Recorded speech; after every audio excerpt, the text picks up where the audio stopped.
Kemudian ya melakukan evaluasi harian ya, karena ya sifat pribadi dan keluarga. Karena sudah punya target itu nanti Al-Quran berapa kali dalam sebulan. Berarti kalau dalam sepekan itu berapa kali. Kalau dalam sepekan berapa kali berarti dalam setiap hari itu berapa juz. Nah itu semua harus ada ya evaluasinya. Apakah kita bisa mencapai target setiap hari? Apakah kita di setiap ujung pekan itu kita juga sudah mencapai target? Kalau kita tidak ada evaluasinya, banyak orang saya mau hatam Quran 5 kali tapi nggak pernah tercapai. Kenapa? Ya nggak jelas ya, nggak jelas jadwalnya, nggak ada evaluasinya ya. Sehingga dengan semacam itu cuma sekedar harapan di awal tapi tidak bisa membuktikan dan bisa ya, dan tidak bisa menjadi lebih di setiap tahunnya. Nah ini kalau bisa kita buat tuh lembaran mutabah yang besar, ditempel, kita baca semua seluruh anggota keluarga. Siapa yang berhasil harus bisa menjadi motivasi untuk yang lain, jadi inspirasi bagi yang lain ya.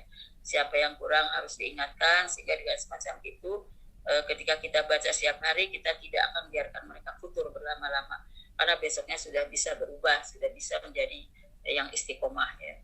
Kemudian banyak berdoa kepada Allah. Tentu tidaklah mudah untuk menciptakan hal itu semua, karena ini kan keinginan-keinginan yang ideal ya. Rasulullah itu mengajarkan pada para sahabat bukan hal yang remeh-temeh, bukan standar yang kecil, selalu mengajarkan itu dengan standar yang maksimal ya.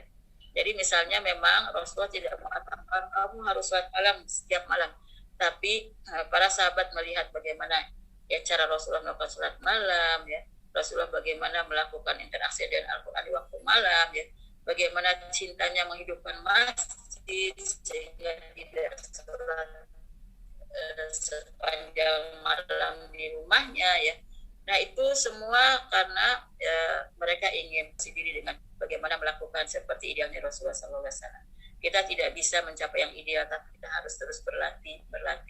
Mudah-mudahan ketika kita nanti di akhir penghujung hayat itu sudah jauh lebih baik ya. Ada perubahan-perubahan yang sangat signifikan.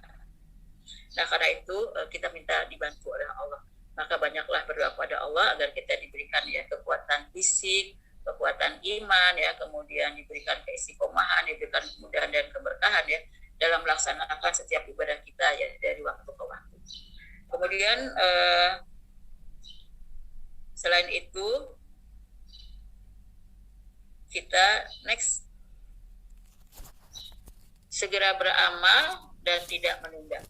Kalau kita ingin sukses ya mencapai target ibadah Ramadan kita ini, maka ya segeralah beramal dan jangan menunda-nunda ya. Setiap pada kesempatan bersegera, siapa pada kesempatan bersegera. Dan kesempatan itu diciptakan oleh kita. Tidak boleh kita menunggu ada kesempatan. Kita bisa menciptakan kesempatan. Karena waktu itu kan semuanya ada diberikan oleh Allah sama. Kita diberikan waktu oleh Allah setiap hari 24 jam. Itu kesempatan kita penuh 24 jam. Jadi kesempatannya sudah ada ya. Tinggal jangan kita menunggu waktu sisa sehingga kita harus segera beramal dan tidak menunda.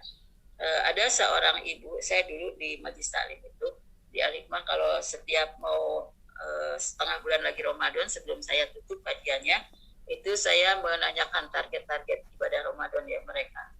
Ada ibu-ibu muda punya anak 4, tidak punya khodimah, suaminya kerja di Emirat kalau nggak salah, kalau Emirat Abu Dhabi ya, di Dubai, tidak punya khodimah tapi dia bisa punya target 5 kali hatam. Saya bilang bisa insya Allah gitu, karena tahun lalu sudah bisa 4 kali hatam. Nah ketika memang dia memang ada prinsip segera beramal dan tidak menunda, ya walaupun sibuk dia akan bisa menuntaskan. Bahkan dia menciptakan waktu-waktu itu selalu menjadi peluang. Jadi tidak ada yang tersia-siakan waktunya, sehingga target sebesar itu pun akan bisa dicapai.